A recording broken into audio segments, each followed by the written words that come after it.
Robin Hood is not just one of the most popular characters in English folklore, he's one of the most popular characters in modern culture. The Robin Hood legend has been adapted more than 70 times for film and television, and yet it's really not clear whether Robin Hood was based on a real person. But it is clear that the Robin Hood legend was inspired by earlier literary works, some of which were based on real people. And one of those is a 13th century romance that was written in verse about a very Robin Hoodish French nobleman who for a while led a merry band of thieves who preyed on the local nobility in very Robin Hoodish ways. But this particular rogue understood something about adventure stories that a Robin Hood apparently did not. That all good stories involve pirates. The legend of Eustace, nobleman, bandit, rogue, pirate, and for a brief while, monk, deserves to be remembered. A problem with identifying the historical Robin Hood is not that he is absent, but rather that there appear to have been many people in the historical record using some version of the name. In fact, so many that some historians speculate that Robin Hood was a generic name taken by highwaymen and thieves. National Geographic noted in 2019, because historians discovered many different records attached to the name Robin Hood, most scholars came to agree that there was probably no single person in the historical record who inspired the popular stories. While the Robin Hood legend developed over time, the first clear mention of him in literature was in the late 14th century, even though the legend over time would place the character during the reign of Richard I during the late 12th century. Much of the legend that we recognize today, including his band of merry men operating in Sherwood Forest, didn't start to take shape until the ballads written in the 15th century. But these ballads bore some striking resemblance to earlier works of literature, among them the romance of Eustace the Monk. In the 1997 work Robin Hood and Other Outlaw Tales, Robin Hood expert Professor Stephen Knight writes that the romance of Eustace the Monk survives in a unique text dated 1284. The work is comprised of 2,307 verses in rhymed couplets and was composed by an anonymous poet between 1223 and 1228. In his 1997 work, Two Medieval Outlaws, British scholar of medieval languages Glyn S. Burgess speculates that in view of the accuracy of much of the information conveyed, a date of composition in the period 1223 to 1235 is likely. The form offers challenges in both translation and history, as translator Thomas E. Kelly noted in Robin Hood and the Other Outlaw Stories. The original text is composed in octosyllabic rhymed couplets. The form lends itself to a fast-paced narrative style which is difficult to render into modern English prose, and lost in translation is the sharp wit of a storyteller who never lets up on his wordplay, especially puns and double entendre. Burris explains that the text presents us with a fascinating amalgam, historically verifiable facts, information which is not verifiable but which rings true, and a wide range of material which is manifestly imaginary have been blended in a satisfying whole. But even the manifestly imaginary part of the romance is relevant to the Robin Hood legend, and it's also a lot of fun. The romance asserts that Eustace was the son of a minor nobleman from near Boulogne on the northwest coast of France and trained as a knight or chevalier. He traveled, apparently learning seamanship. The romance says that he visited Toledo, Spain, a place known for the study of the dark arts, and met the devil himself. Burris writes that he spent a winter in the underground cavern learning the techniques of the art of deception. Burris writes there exists no evidence for such a visit, but it may reflect a legend which grew up around Eustace.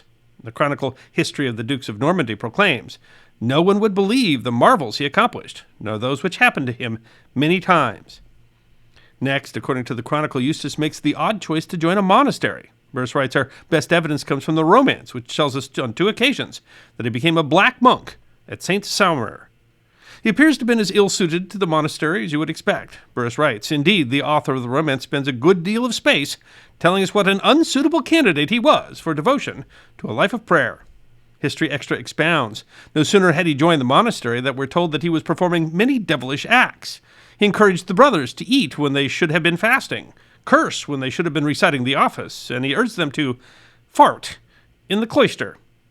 He gambles in the local tavern with, Burgess writes, the abbey's collection of crucifixes and statues, etc. The monastery, we are told, was completely cleaned out, not even a pair of monk's boots remaining. It's difficult to say which one of these devilish acts was most annoying, but in the romance the abbot exclaims, "This man is a demon." Burris writes, "Whether these activities are authentic or not, we cannot say, but it is possible the information, however distorted in the telling, came the way of the author of the romance from witnesses acquainted with this period in Eustace's life." Still, his time at the monastery was significant, enough that he is referred to in chronicles of the period as Eustace, the monk. I am sure, to the relief of the monks, events then forced Eustace to renounce his vows. The pirate history website Shady Island Pirate Society explains his next step. About 1190, Eustace's father was murdered. Matthew Paris and several other chronicles state that Eustace left the monastery to demand justice from the Count of Boulogne against the murder of his father and to pursue Henfroy de Heringsenien, the alleged murderer. The two men ultimately fought a duel, but they both took the less than courageous precaution of nominating champions to represent them. Henfroy's man won the day, and as a result his master, the alleged murderer, was declared innocent. Thus denied justice, Eustace next takes employment with the Count as his seneschal, an office with financial responsibility, but events turn again. Kelly summarizes, Henfroy de Heringsenien plots with the Count and sets him against his seneschal. When he is summoned to give an account of his bailage, Eustace takes flight. Kelly's translation of the romance reads, "The monk took flight immediately and with great difficulty escaped from the Count. Many times since then he had cause to lament his having to flee thus. The Count seized all of Eustace's possessions and burned his fields. Eustace the monk swore that the Count would live to regret burning his fields. It would cost him 990 gold marks. One day Eustace came upon 2 mills which the Count had built just out the city of Boulogne and which were unguarded. In one of the mills Eustace found a miller and threatened to cut off his head unless he accepted to go to the city where they were celebrating a wedding feast. The miller was instructed thus, 'When you get there, you shall say that Eustace the monk has come to enlighten them, for they lack enough light to see what they are eating. I will set fire to the Count's 2 mills, which will be like 2 candles, to light up the festivities.'"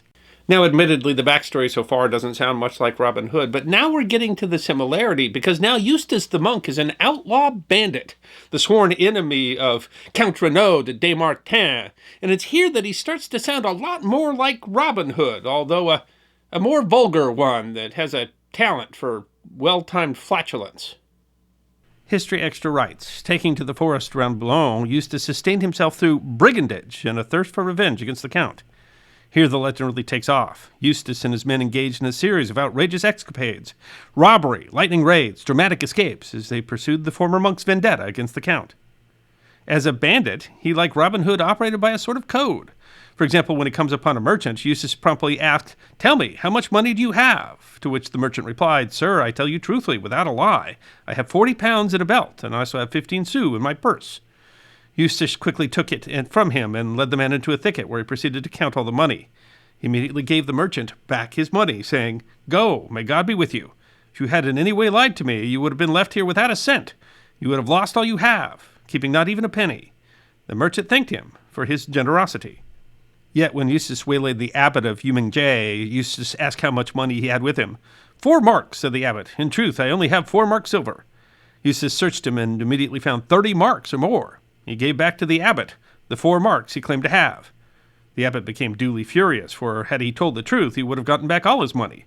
The abbot lost his money only because he told a lie. Like Robin Hood, Eustace is fond of disguises. Once disguising himself as a pilgrim, he lures the Count and several of his knights into an ambush. Once surrounded, however, Eustace does not harm the Count, but offers peace. "I seek only reconciliation. By God's mercy, my sweet lord, let's talk peace." When the Count refuses, saying, "It's all for naught, the die is cast, our differences can never be reconciled," Eustace allows him to go. "You came here in my safe conduct, and no harm will come to you." In another instance, realizing that the Count is chasing him, Eustace robs a coal man, stealing his clothes and donkey and smearing himself with coal dust. Not recognizing his foe, the Count paid him no attention and didn't even deign to speak to him as he passed by. Another time, Eustace dresses so convincingly as a leper that the Count and his knights put 28 deniers in his poor beggar's bowl. Eustace then steals one of the Count's horses, riding away with his crutch hanging down. In a more bawdy story, Eustace dressed up in woman's clothing, and his disguise was so good he did in fact look just like a woman. And thus attired, he lured one of the Count's men into an ambush, stealing 2 of the Count's horses. Knight notes the obvious relationship between Eustace the monk and Robin Hood. Beyond the obvious shared features, both are outlaws living in the forest, venturing out to punish and humiliate the Count of Boulogne and the Sheriff of Nottingham. There are also a number of episodes too similar to be accounted for by coincidence or common tradition. And further explains that it should be recalled that the Anglo-Norman community in England was bilingual, and consequently stories could be easily translated from one language to another. But the story of Eustace is clearly darker. Eustace is portrayed as vulgar. Author Sean McGlynn writes in a 2012 edition of the journal Medieval Warfare, "For all the entertaining tales of Eustace, we should not ignore his vicious side. When one of his men attempts to betray him to the Count, Eustace hangs him without allowing him to first take confession. And when the Count captures 2 of Eustace's men and has their eyes gouged out, Eustace responds by capturing 4 of the Count's men and cuts off their hands and feet." While some authors note these differences, conclude that any connection between the romance of Eustace the Monk and Robin Hood stories is only minor, Knight notes the ability of the English poets to adapt creatively characters and plot situations from their sources. And Eustace's story continues. In fact, he's probably better known for his time after being a bandit, when he was a commander in many sea battles. One historian described him as possibly the greatest sea captain of his age. Having developed his reputation for both cunning and cruelty, he became a sellsword, a mercenary making profit off the conflict between King John of England and the kings of France. Operating as a privateer, a mercenary pirate, he was so successful in attacking France that King John granted him lands and titles. But then the two had a falling out, and Eustace switched sides. When he was finally captured in the August 1217 Battle of Sandwich, he went down fighting. The romance says Eustace himself crushed many with the oar he wielded, breaking arms and legs with every swing. This one he killed, another one he threw overboard, this one he knocked down, another he trampled underfoot, and a third one had his windpipe crushed. But finally, overwhelmed, his head was cut off. He'd been such a scourge as a pirate that his head was placed on a lance and taken to Canterbury, where people celebrated his death. Not exactly the same end as Robin Hood, but even here Eustace leaves a lesson, one that Robin Hood might have offered the Sheriff of Nottingham. The romance of Eustace the Monk ends. No man can live long who spends his days doing ill. I hope you enjoyed this episode of The History Guy. Check out our community on thehistoryguideguild.locals.com, our webpage at thehistoryguy.com, and our merchandise at teespring.com, or book a special message from The History Guy on Cameo. And if you'd like more episodes on forgotten history, all you have to do is subscribe.